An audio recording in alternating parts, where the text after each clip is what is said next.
Mystery Science Theater is a unique beast, and a very nostalgic one for me. I saw the movie when I was around 11 years old, and it's kind of just been with me since. Mystery Science Theater 3000, henceforth called MST3K for obvious reasons, is a show about a rotating assortment of unfortunate humans being shot up into space to watch bad movies as an experiment for their rotating cast of evil scientist bosses. There are ongoing comedic plots for all of these characters, but it's also a host show. Do people know what those are anymore? Probably not. They're not really a thing anymore, but they used to be pretty common, where a host or hosts would introduce a pre-existing movie and give trivia intermediately. They would usually be films in a certain genre, with the host also being themed accordingly. Another good example that survived the test of time is Svengoolie, who shows horror movies. MST3K movies didn't really have a theme besides being... well, shit. Their big gimmick, the one that really made MST its own thing, is showing shitty movies and then riffing over them to make comedy. And I think the whole setup is pretty fucking funny. I admittedly haven't gotten into the newer seasons. Yeah, I'm one of those guys. And weirdly, it's not the change in hosts or host segment styles that turned me off. I actually think the host segment stuff is pretty spot on to the vibe of the old ones. It's honestly the riffing for me. It's too fast and too over the top anymore. I don't like the goofy voices, and more than anything, there's no room to breathe anymore. It might sound like a weird complaint, but they honestly talk too much. I have heard that's gotten a lot better since they switched from Netflix to their own platform, so I'll probably check it out at some point in the future. But today we're not talking about the new seasons. We're talking specifically about movies from the pre-revival show, because while all the movies they showed were pretty bad in some capacity, not all bad movies are created equal at all. There are some all-time lowest of the low stinkers they showed, but there's also some that I honestly don't think are all that bad, at least in comparison. You're welcome to disagree, but these are my top 5 best and worst movies that Mystery Science Theater ever covered.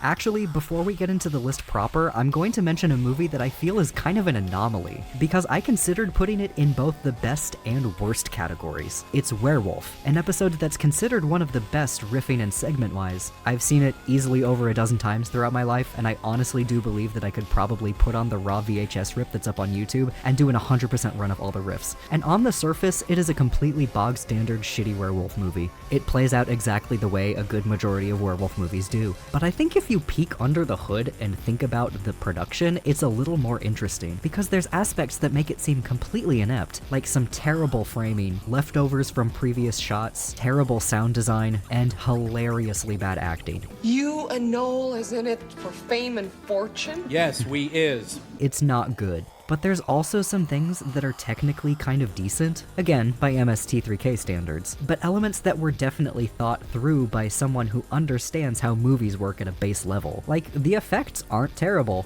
They're not great, but they're far from the worst we've seen. There's stunts that obviously had to have stunt performers and were shot surprisingly well, especially this one scene. As many terrible actors as there are, there's also Richard Lynch, who despite being in a lot of really bad movies, I don't think is a bad actor. Again, maybe not great, but nowhere near the rest of these guys. Listen to this conversation near the end of the film that's over the phone with another character. The other guy, Yuri, is performing like he's literally reading off a cue card, and Lynch's character, Noel, is playing it as serious as death. I know where Paul lives, and I suggest you get all the units ready and meet me at Paul's before we lose them like we lost Tommy and Vic. If Paul turns out to be a werewolf, your reward will be immeasurable. Professor Noel, I can't wait to show you. Okay, where's he now? There's also quite a few locations, enough to show the characters getting from one place to another without it feeling jarring. They have access to what is clearly a real natural history museum, at night even. This bar near the end that's clearly a real location, we see a good portion of it. We see the bathroom, and we see outside on the street when the main character leaves. And all things considered, it's pretty easy to follow. Things are set up and followed through on pretty well. Or like this line. Sounded so strange on the phone. Shh. It's a little thing, but it's using dialogue to imply a previous conversation that we didn't hear, and it makes these characters feel like they have a life outside of just the scenes we're seeing. And yeah, again, this is basic stuff, but remember the competition. Remember some of the other aspects of this same movie. How are these the same film? So yeah, I honestly could not decide where to put Werewolf, but I wanted to talk about it anyway. Now on to the real topics.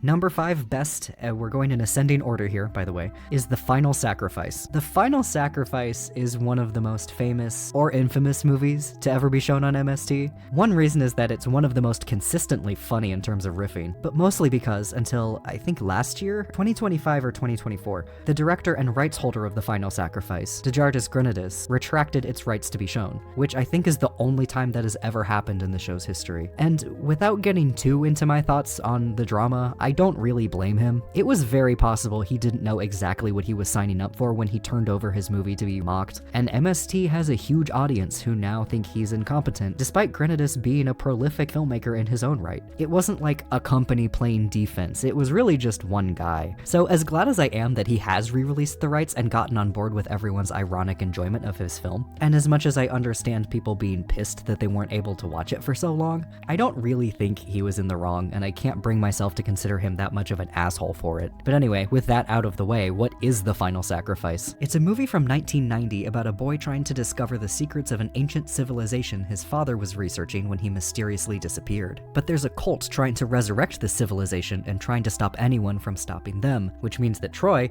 the kid's name is Troy, and this drifter he pulled into the adventure along the way are now on the run. The drifter, by the way, is named Zap Rousdower, and you will memorize his stupid name before the runtime is over, because for some reason it is repeated a lot. Rousdower.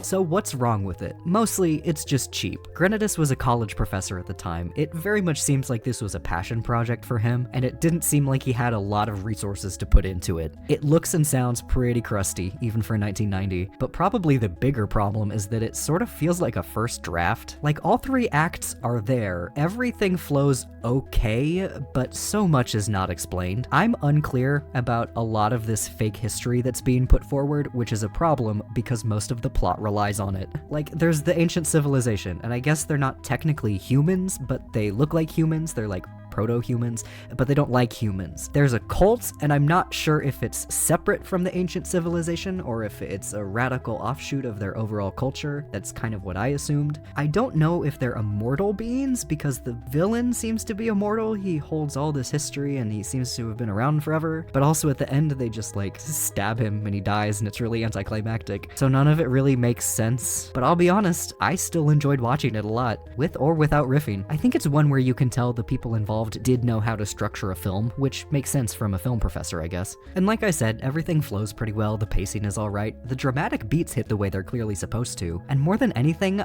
I like the characters. I talk about this quite a bit on my channel, but it's really easy for characters who are supposed to be likable losers or villains, or characters who are standoffish with a heart of gold. It's really easy for them to come across as irritating and unlikable instead. But fuck me, I really do like Rousdower. He plays the washed up drunk running from a dark past so well. You can say this movie is a mess, and it is, but I still wanted to follow the characters through it, and that's not something you can say for a lot of MST movies. It's also worth noting that there are actually some ambitious scenes in here. There's a car chase that's much faster and well shot than any MST movie, including ones with actual studio backing. Same for the miniature at the end. There was some skill involved there. It's a shame so much of it fell flat, honestly, because it's nowhere near the worst.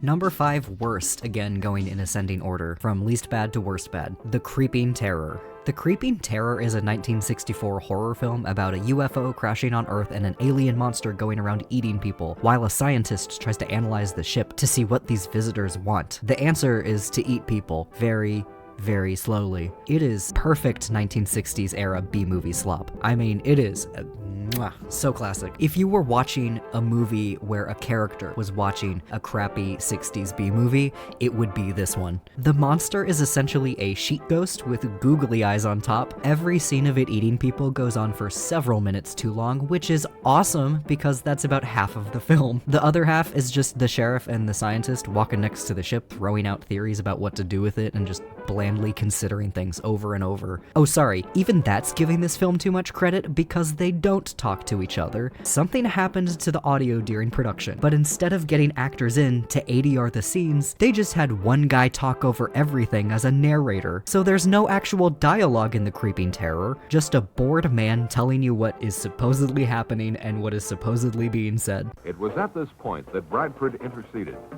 He demanded that the monster be taken alive at all costs. The colonel's protests about the dead and missing made no impression on Bradford. It's not even consistent either. Sometimes he disappears in scenes that could really benefit from some explanation. The MST crew even make multiple jokes about it. It's beautiful, it really is. I don't even remember how they defeat it. It doesn't really matter. The monster just dies and we're left with an ominous warning about how we won this time, but there could be more creatures like that lurking out there. Yeah, this script is the most cliche, least ambitious thing you could possibly write, and it still failed to pull off any of what it set out to do. There is a docudrama about the making of this film called The Creep Behind the Camera, but it's worth knowing that the accuracy can't actually be verified, though I wouldn't be surprised if a lot of the claims were true. There clearly was a lot of drama involved regardless, but you know, always take unsourced claims with a grain of salt.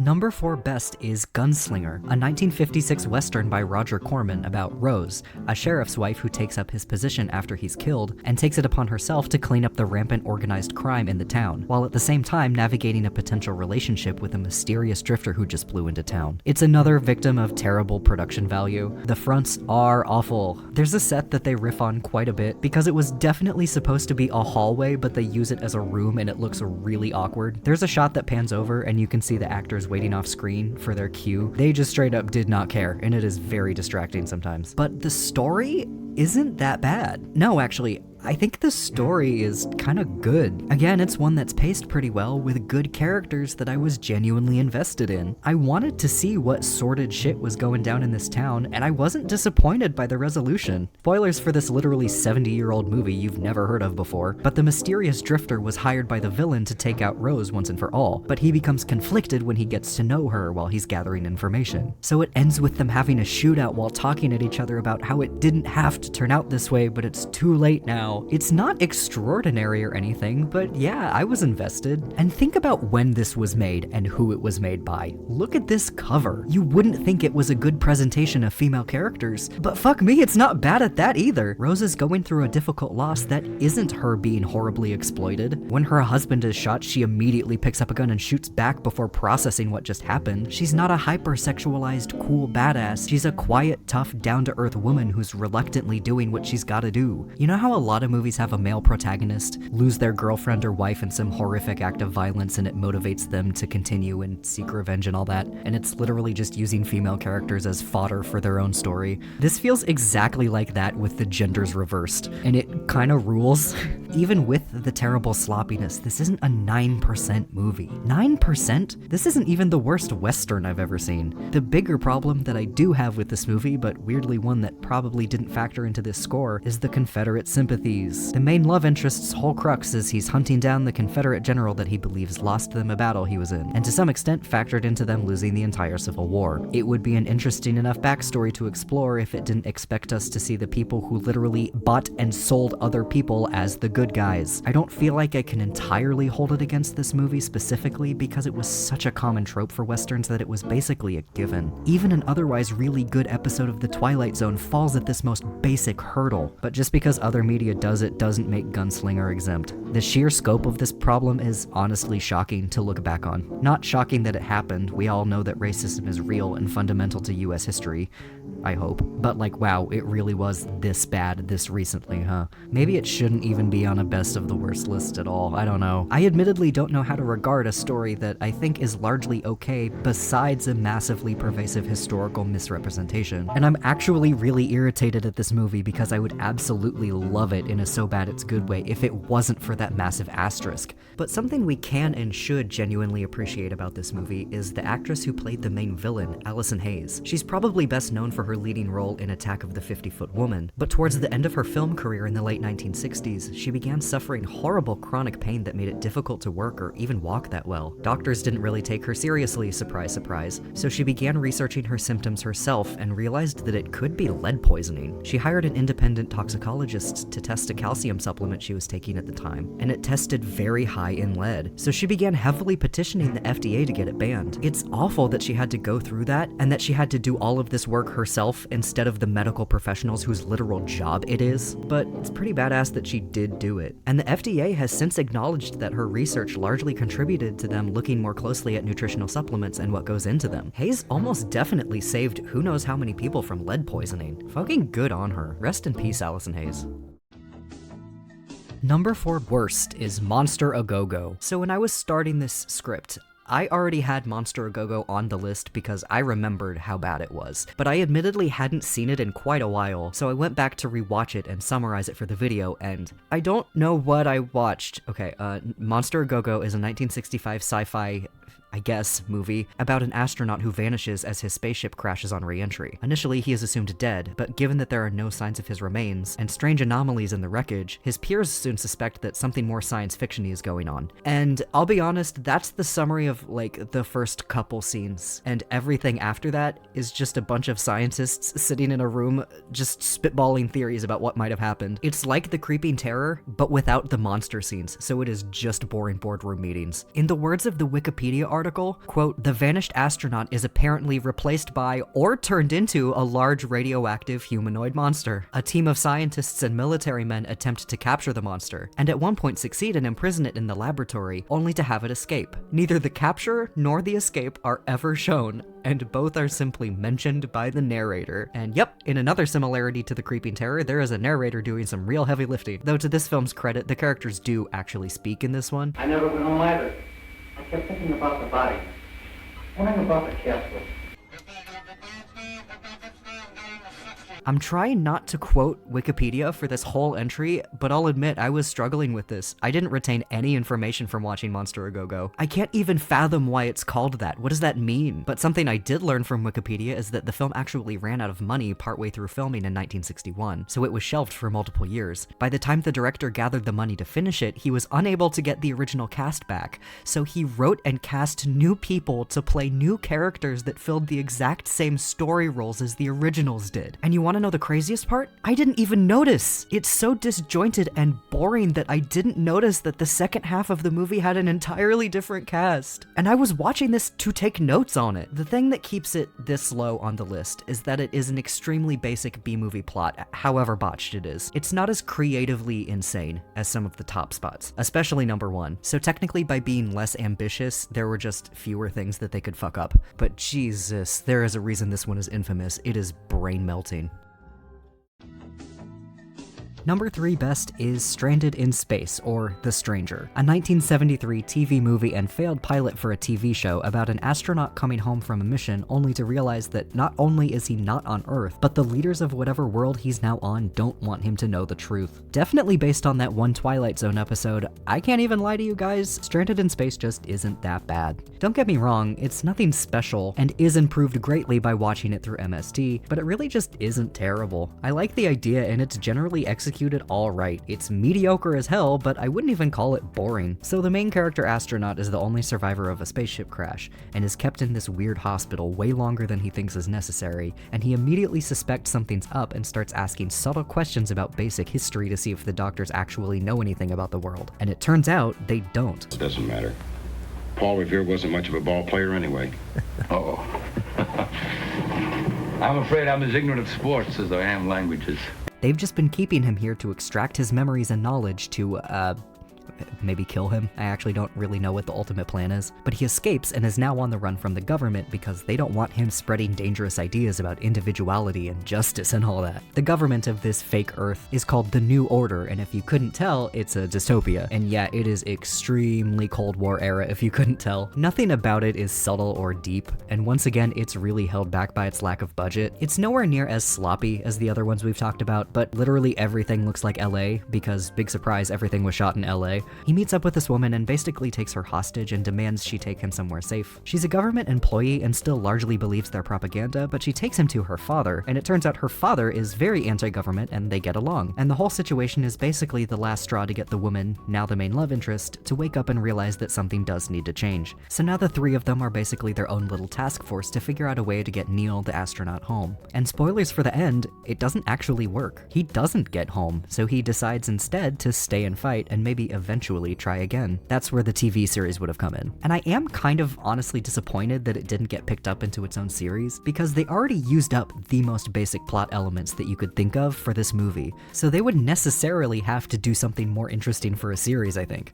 My biggest problem with it is that the main woman, since she's the one that has the most conflict of interest and honestly the most interesting arc, she gets roughed around by both the protagonist and the antagonist, and it gets uncomfortable, especially because what she's doing feels pretty reasonable in her situation. It's not a huge chunk of the runtime or anything, but the 70s misogyny is very present.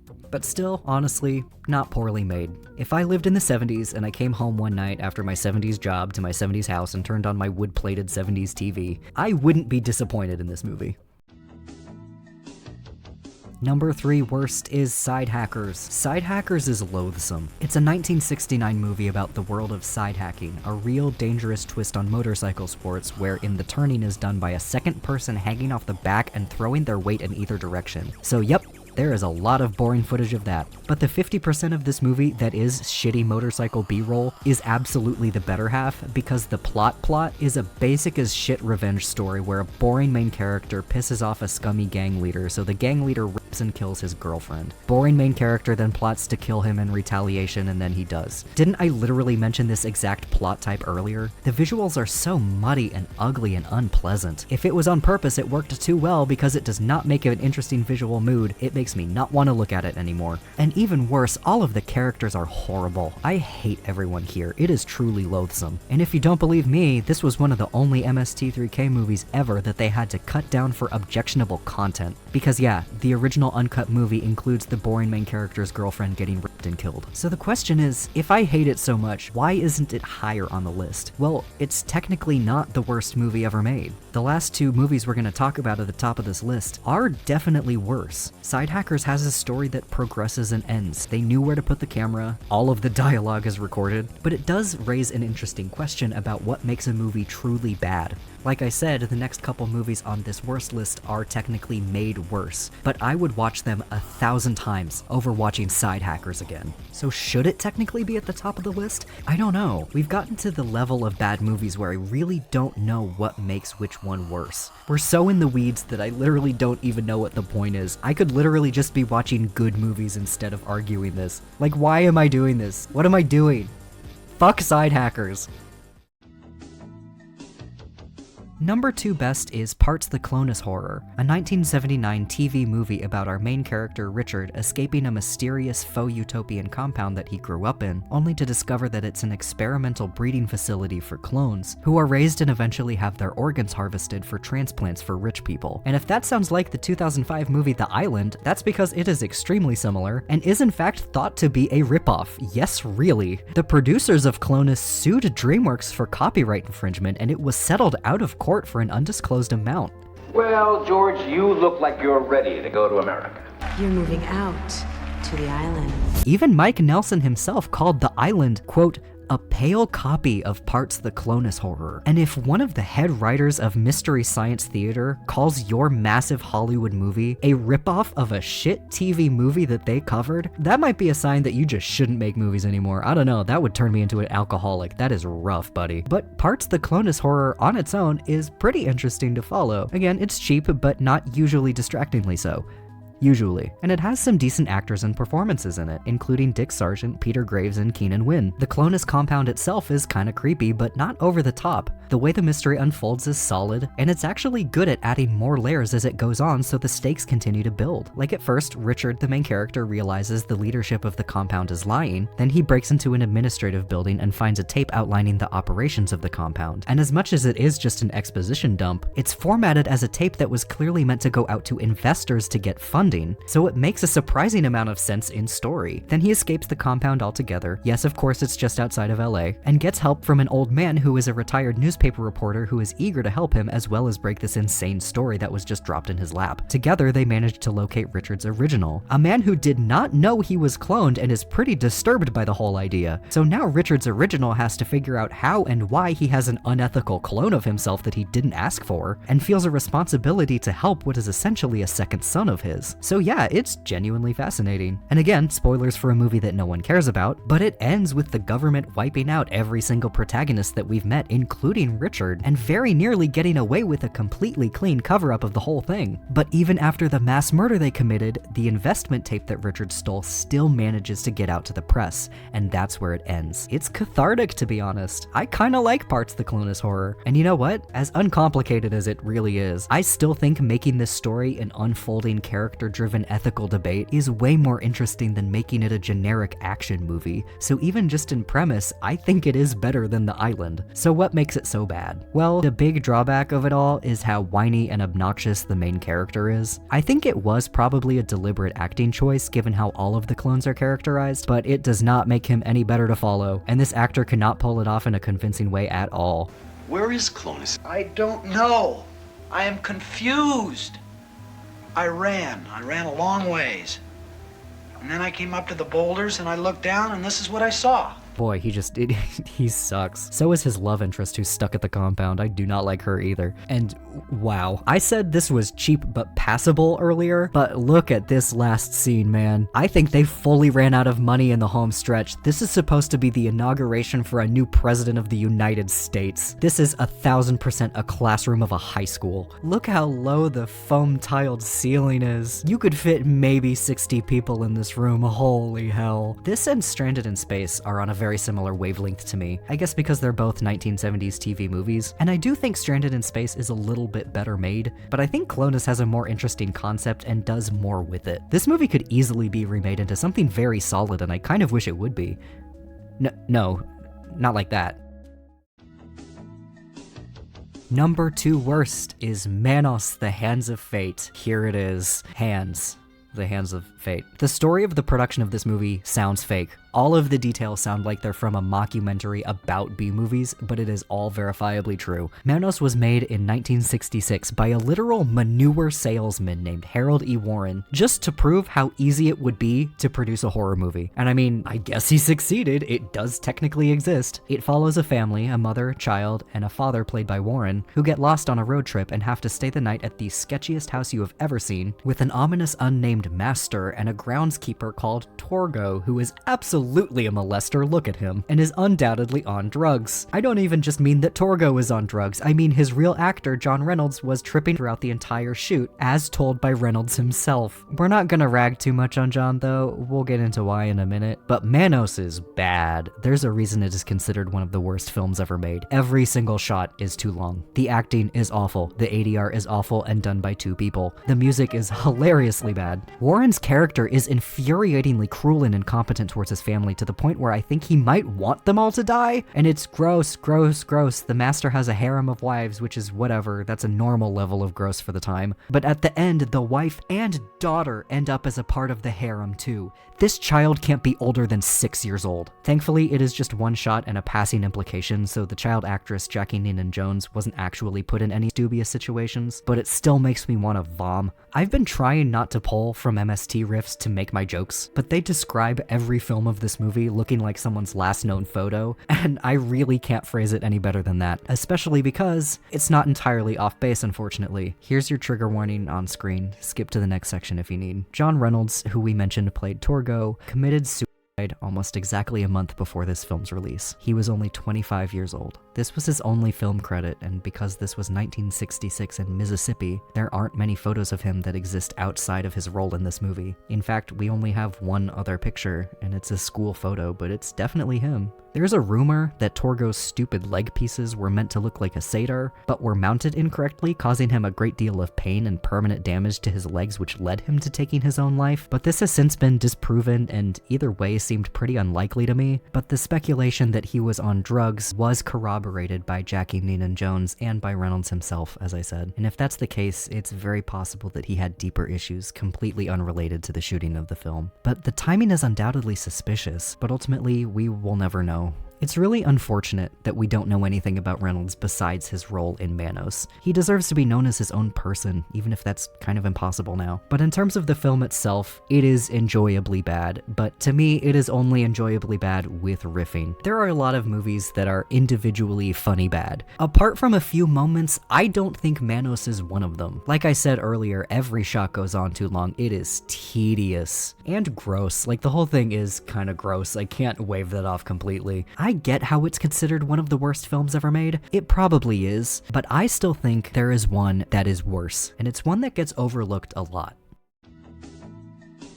But before we get to that, we have our number one best, Teenagers from Outer Space. Teenagers from Outer Space is a 1959 sci-fi movie about a teenager named Derek the alien, who runs away on a trip to Earth where his alien species was investigating whether they would use the planet as a breeding ground for their livestock. Derek objects to the idea, realizing that there's civilization here, but his crewmates don't agree. On his journey to warn the humans about his species' plan to wipe them out, he meets a girl named Betty and her kindly old grandfather and their friend, a reporter named Joe. They team up to stop the giant lobster invasion. Oh yeah, I forgot to mention that the alien livestock is giant lobsters. Even better than that, they start out as normal lobsters and grow once they're in the Earth's atmosphere for too long. It is purely a plot device to make it easier to shoot. Derek and Betty have this cute little teenage romance, and the entire time Derek is haunted by the fact that he can't stay with her because he knows he's going to have some kind of confrontation with his crewmates that he ran away from. One of them is hunting them down and does eventually find them. There's a legitimately okay scene where the pursuing spaceman, Thor